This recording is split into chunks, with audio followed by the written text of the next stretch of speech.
Hoje acontece o pontapé inicial da maior competição esportiva universitária do estado. O consistório da Universidade de Santa Cecília recebe o primeiro encontro preparatório para os Jogos da Unisanta. E a repórter Ione Furukawa está no local e tem mais informações para a gente. Olá, Ione, boa noite para você.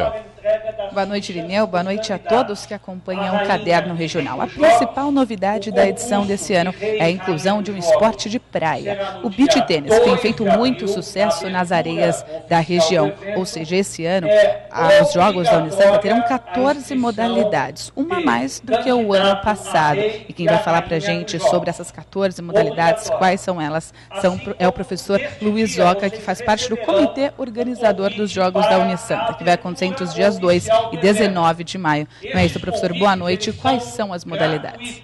Boa noite a todos. As modalidades em disputa esse ano, até por ordem alfabética, é o basquetebol, beach tênis, karatê, futevôlei, futebol society, futsal, handebol, judô, natação, tamborel, tênis de mesa, vôlei de praia, voleibol e xadrez. E a novidade, como você falou, é o beach tênis, tanto nas categorias masculinas quanto nas femininas. E todas as categorias vão participar dessas 14 modalidades e hoje está sendo passado exatamente esse regulamento, é isso? É o pontapé para os jogos? Exatamente, esse é o, como nós chamamos de pontapé inicial dos jogos. É hoje que nós apresentamos todas as modalidades, tiramos todas as dúvidas em relação, inclusive, ao regulamento, apresentamos todos os cronogramas, desde inscrição por faculdade, inscrição por modalidades, informações sobre o concurso de rei e rainha, enfim, todas essas informações são passadas hoje e aí depois nós partiremos uma segunda etapa que seria o Congresso Técnico. Muito obrigada pelas suas informações, professor. Nesse momento acontece então uma reunião aqui no consistório da Unisanta. O pró-reitor administrativo da universidade, doutor Marcelo Teixeira, está passando para o representante de cada faculdade o regulamento dos jogos deste ano. Lembrando também que os Jogos da Unisanta têm chancela da Federação Universitária Paulista de Esportes, a FUP, como competição oficial da entidade, que classifica automaticamente os campeões de cada modalidade para as disputas estaduais. A demolição irregular de um imóvel no centro de Santos provocou a queda de um pavimento ontem à tarde. A construção tinha a proteção do Conselho do Patrimônio Cultural de Santos, o CONDEPASA. Nós conversamos hoje com o presidente do órgão. Acompanhe agora na reportagem de Jéssica Santos. O prédio fica na Avenida Senador Feijó e é normatizado pelo Conselho de Defesa do Patrimônio Cultural de Santos. Isso significa que ele tem a proteção do CONDEPASA por ficar em uma área próxima a imóveis tombados. Esse imóvel está localizado numa área de proteção cultural. Nós temos vários imóveis no centro tombados pelo CONDEFAT, que é o órgão estadual, e até pelo IFAM, que é o órgão federal, assim como pelo CONDEPASA também. Eles criam esses imóveis tombados, que são poucos, eles criam áreas envoltórias. E nessas áreas envoltórias, esse imóvel está inserido. É o que a gente chama de área de proteção cultural.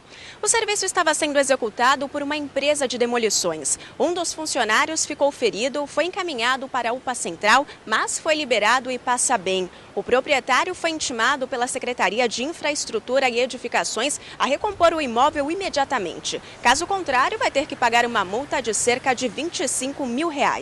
O presidente do CONDEPASA afirma ainda que qualquer obra em imóveis na cidade tem que ser autorizada pela Prefeitura. Não só esse imóvel que é protegido pelo CONDEPASA, como qualquer imóvel na cidade de Santos. Qualquer imóvel na nossa cidade, o proprietário ele tem que ter responsabilidade sobre o seu patrimônio. Então ele tem a obrigação de zelar pelo seu imóvel, de cuidar do seu imóvel e não deixar ele ficar em ruínas. A responsabilidade da fiscalização é da Secretaria de Infraestrutura e Edificações. Então a Prefeitura, pela sua Secretaria de Infraestrutura, a antiga Secretaria de Obras, tem a obrigação de, lógico, fiscalizar esses imóveis e até intimar e obrigar o proprietário a necessárias obras de conservação, pelo menos. E manifestantes do movimento dos Sem Terra fecharam a rodovia Cônego Domênico Rangoni pela manhã. Eles protestaram contra a reforma da Previdência. A manifestação, realizada exclusivamente por mulheres, começou por volta das 6h30 da manhã na Avenida Plínio de Queiroz e provocou congestionamento de 5 quilômetros na rodovia Cônego Domênico Rangoni, sentido Cubatão e Guarujá. Segundo a Polícia Militar, cerca de 500 pessoas estiveram no local, que é uma das principais vias de acesso para o polo industrial de Cubatão. Os comércios que ficam nas imediações foram prejudicados, porque tiveram que abrir as portas depois das 9 da manhã. A gente vem cedo para poder ver se vende alguma coisa, que as coisas estão difíceis, né? Então, para mim atrapalha, que eu costumo vender café da manhã. E abrir 9 horas da manhã, de 6h30 às 9, quanto que não dá. Durante o protesto, os manifestantes invadiram uma das sedes da Vale Fertilizantes e picharam placas e muros. O comentarista de Porto, Maxwell Rodrigues, está em Vitória do Espírito Santo e gravou uma mensagem para o Caderno Regional. Olá, Irineu. Olá, amigos do Caderno Regional. Uma boa noite. É sempre um prazer estar aqui para debatermos assuntos tão importantes em relação aos portos brasileiros. Hoje estive aqui em Vitória, onde tive a oportunidade de me reunir com o presidente da CODESA, a Companhia Docas do Espírito Santo, onde tratamos de assunto em relação ao VTMS, implantação do projeto da cadeia logística e falamos também muito em relação à dragagem e estaremos aí atualizando todos na próxima quinta-feira. Neste mesmo encontro, Irineu, tivemos a oportunidade de sermos convidados, o Caderno Regional, para participarmos juntamente com a CODESA da Intermodal, uma das maiores feiras do segmento portuário internacionalmente. Nesta oportunidade estaremos aí cobrindo todas as pautas relacionadas a esta feira, que é uma feira extremamente importante, e atualizando aí todos os nossos telespectadores dos movimentos que estão sendo feitos nesse segmento, que é um segmento, como nós sempre mencionamos, tão importante para o nosso país. Irineu, quinta-feira estou de volta trazendo informações em primeira mão para você. Um forte abraço e até quinta-feira. A Receita Federal aceita desde a semana passada a declaração de ajuste do imposto de renda à pessoa física. Para falar sobre as novidades do Leão nesse ano, recebemos o Renato César Leite, que é auditor fiscal da Receita Federal. Renato, boa noite, seja bem-vindo mais uma vez aqui, você já esteve outras vezes, não é, Renato, com a gente? Boa noite, Irineu. Principalmente nessa época, né, que as pessoas já começam a ficar preocupadas, é hora de fazer a declaração do imposto. Quais as principais mudanças para esse ano, se é que tem mudanças, Renato? Na legislação não houve grande alteração. Então, o que houve foi alteração no programa. Até o ano passado, você tinha que baixar, por exemplo, 2 programas. O programa para fazer a declaração e um programa que era o Receita Net para transmitir. A partir desse ano, eles estão integrados. Então, não precisa mais baixar 2 programinhas. Baixa só um e já transmite.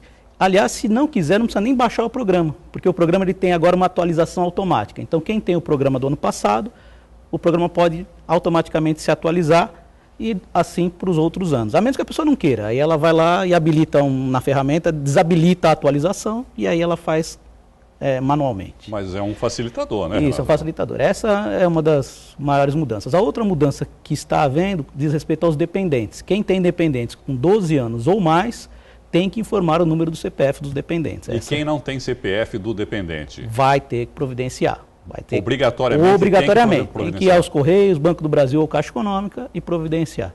Por que isso, Renato? Para evitar a cada momento a Receita está cruzando mais as informações. Sim. Então a gente precisa de dados confiáveis e o CPF é um deles, o cadastro. Tanto é que a Receita hoje já tem convênio com os cartórios. 95% dos cartórios no estado de São Paulo, a criança nasce já recebe um número de CPF na própria certidão, que aí não tem fraude, não tem trabalho, não tem gasto, não tem nada. Bom, deveria ter sido sempre assim já, né? Fala-se em unificar também agora, sim, né? Uma a gente vem tentando isso há muitos anos. Felizmente a gente está conseguindo agora. Bom, dá para fazer a declaração também por aplicativo de celular, Renato? Sim, tablet, celular. Hoje você só pode no iOS, né, que é do iPhone, e no Android. Só nesses dois. O Windows Phone não tem. Ainda não tem. Mas você baixa, tem as mesmas coisas da outra? Quase as mesmas coisas. Tem alguma limitaçãozinha com relação a ganho de capital, com relação à atividade rural, mas a maioria das pessoas consegue fazer. Tanto usando a dedução simplificada lá, como aquela que você vai informar todas as deduções, não tem problema. Pelo aplicativo dá para fazer os dois tipos de declaração. Dá para fazer os dois tipos de declaração, não tem problema. Nenhuma. A dificuldade é para algumas situações específicas, quem ganhou mais de 10 milhões, quem teve rendimento no exterior, quem teve atividade rural, ganho de capital, essas coisinhas. Bom, a gente falou aqui de dependentes, da necessidade, né, os maiores de 12 anos. Agora, quem pode ser dependente? Como regra, o cônjuge ou companheiro, inclusive o homoafetivo. Certo. Os filhos ou enteados até 21 anos, ou, se tiverem curso técnico ou universidade, até 24 anos. Ainda, algum irmão que viva sob as expensas da pessoa, alguma pessoa que menor incapaz, ou algum incapaz que ele seja tutor, ou menor que ele detenha a guarda judicial. Os pais que você toma conta, os pais e avós, se eles, você realmente custeia as coisas dele. E eles não receberam ao longo do ano todo mais de R$ 22.800. Não se encaixam nessa condição de ter que fazer a declaração. Não precisa, podem ser colocados como dependentes se você quiser, só que você vai ter que somar o rendimento dele. E se o rendimento for acima de R$ 22.800, você não pode colocá-los como dependente, mesmo que ele viva com você às suas expensas. Quais são as deduções, nunca é demais, né, relembrar aqui, educação, saúde, quais são as que podem e as que não podem, no caso? Por exemplo, no caso de saúde não tem limite, desde que você tenha a comprovação do gasto. E a comprovação a gente recomenda não só os prontuários, os recibos, mas também a comprovação do desembolso, o cheque ou o extrato bancário. Eu paguei 50 mil em dinheiro. Quem é que paga alguma coisa em dinheiro com 50 mil? Ninguém. Difícil. Então, desde que você tenha a comprovação, as despesas médicas, a maioria você vai deduzir. Medicamento não pode.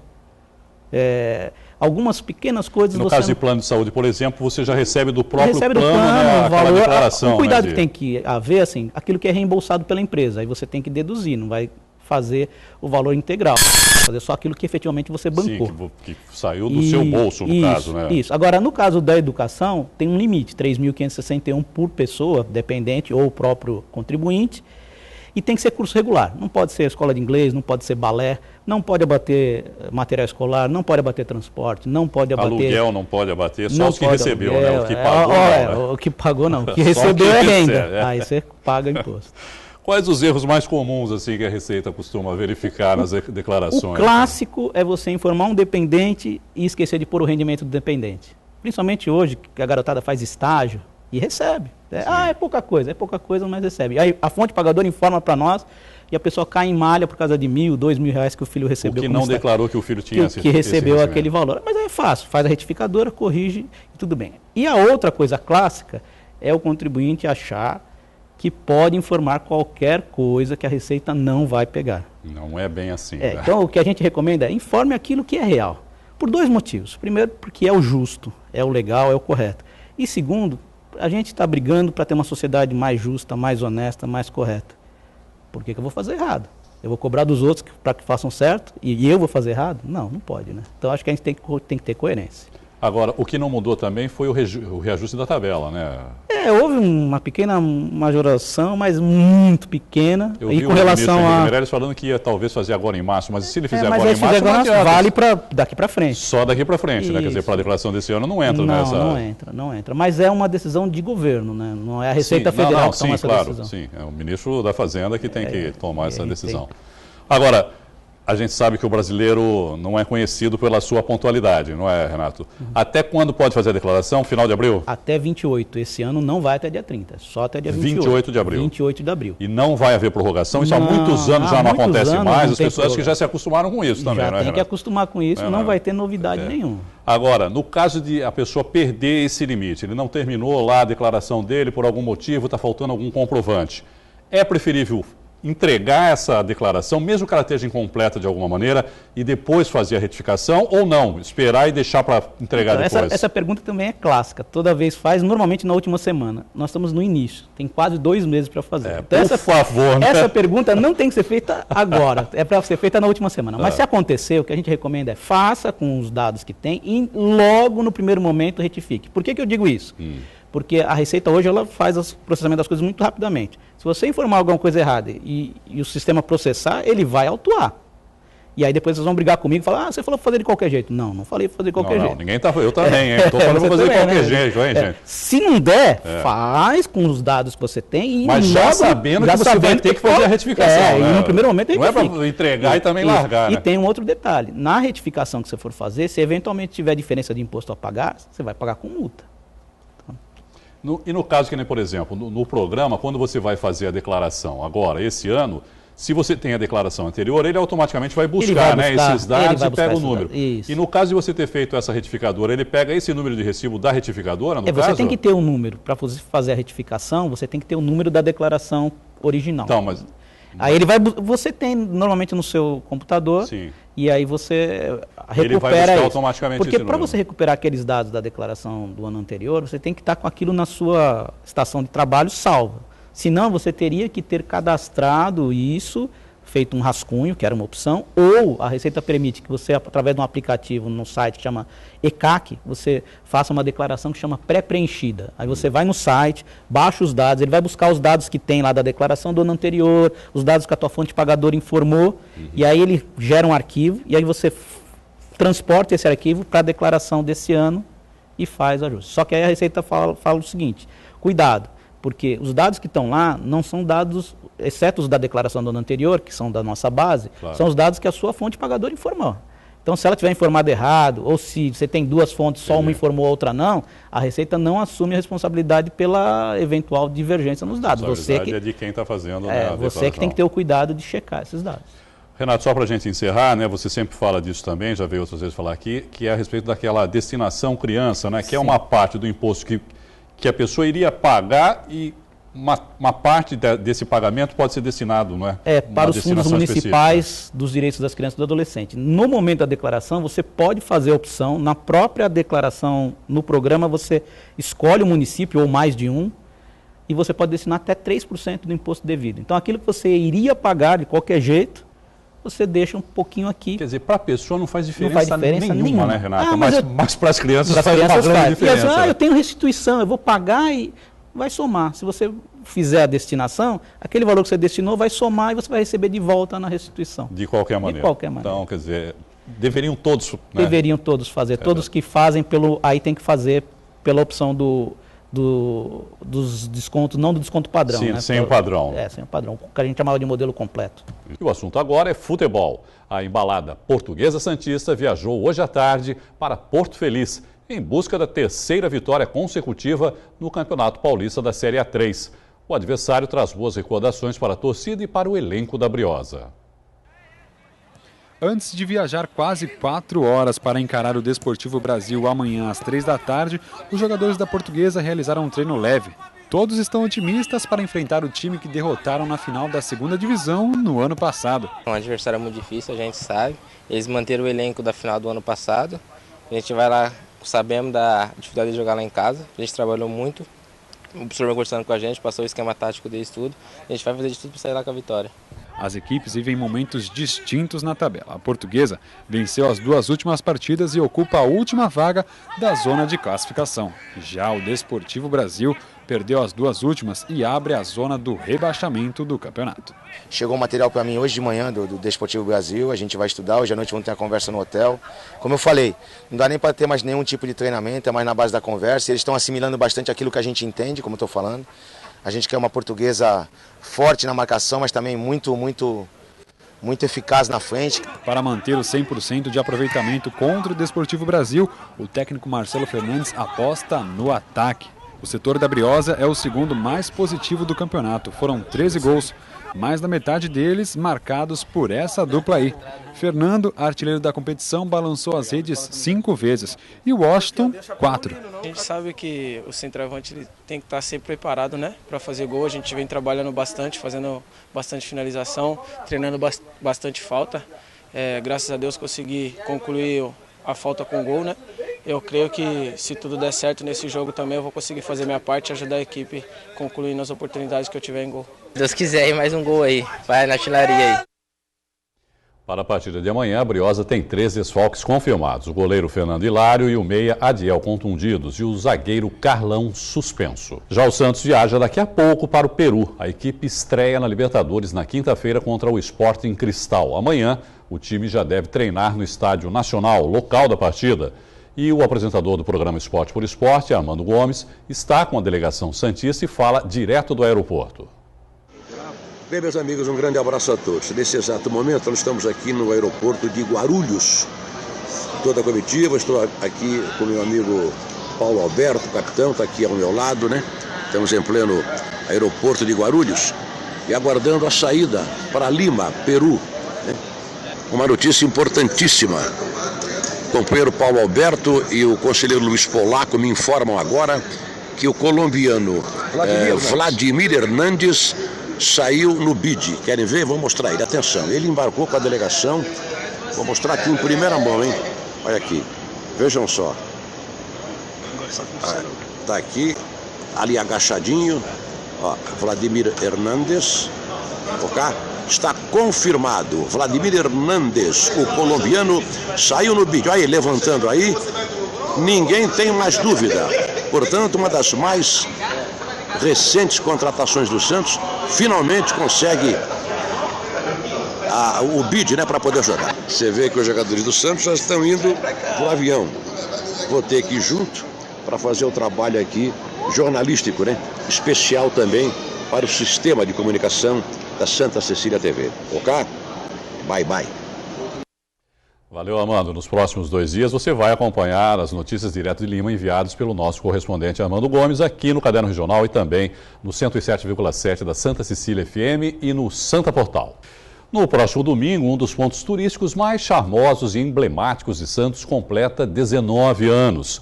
Para comemorar a data, a organização do Museu do Café de Santos preparou uma programação especial. Um lugar repleto de história, construído em 1922. A Bolsa Oficial do Café surgiu na época em que o Porto de Santos era considerado o maior exportador do mundo do grão. Uma das atrações é o Salão do Pregão. Nessas cadeiras, restauradas há 6 meses, um dos produtos mais valiosos era negociado pelos corretores.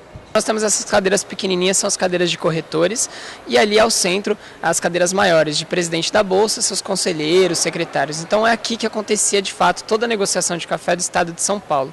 As negociações aqui começaram em 7 de setembro de 1922 até 57. Então nesse período de negociações a gente tinha aqui a presença de barões do café que ficavam de olho nas negociações. Então essa é uma grande curiosidade aqui do edifício. No museu é possível encontrar também a evolução das máquinas utilizadas na colheita e preparação do café.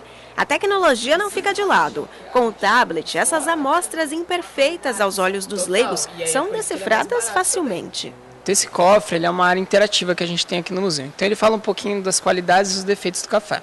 Então a gente tem auxílio aqui desses tablets, onde eles falam um pouquinho mais sobre cada um dos defeitos. Então a pessoa que observar aqui nos grãos, nas amostras, ela consegue pesquisar no tablet e saber exatamente o que é cada um. Então essa é uma parte bem interessante aqui do museu, porque a pessoa ela se relaciona um pouco mais com a qualidade, com o grão do café. Porque obviamente o café é comum a todas as pessoas, mesmo quem não toma, conhece quem toma, convida alguém para tomar um cafezinho, então é importante saber o que a pessoa está consumindo. Essas e outras atrações podem ser conferidas normalmente por R$10, mas nesse fim de semana o passeio vai ser de graça. Em comemoração aos 19 anos da atração turística, foi preparada uma programação especial. No sábado, dia 11, a gente começa a programação no Boulevard da Rua Alton Feliciano, com uma degustação de café com os baristas do museu, das 2 da tarde às 5 da tarde. Tá? E aí, no domingo, no dia 12, é gratuito o dia todo para todos os visitantes, tá? Então, durante todo o horário de visitação, que é das 10 da manhã às 5 da tarde, a gente tem gratuidade. E aí, acompanhado disso, a gente tem algumas programações, que é a abertura da exposição fotográfica sobre esse período onde o museu funcionou, enfim, toda essa história do museu. E nós também teremos uma degustação de drinks de café. Começa às 14 horas aqui no museu também. O Museu do Café funciona de segunda a sábado, das 9 da manhã às 5 da tarde e no domingo, das 10 da manhã até às 5 da tarde. O endereço é a Rua 15 de Novembro, número 95, no Centro Histórico de Santos.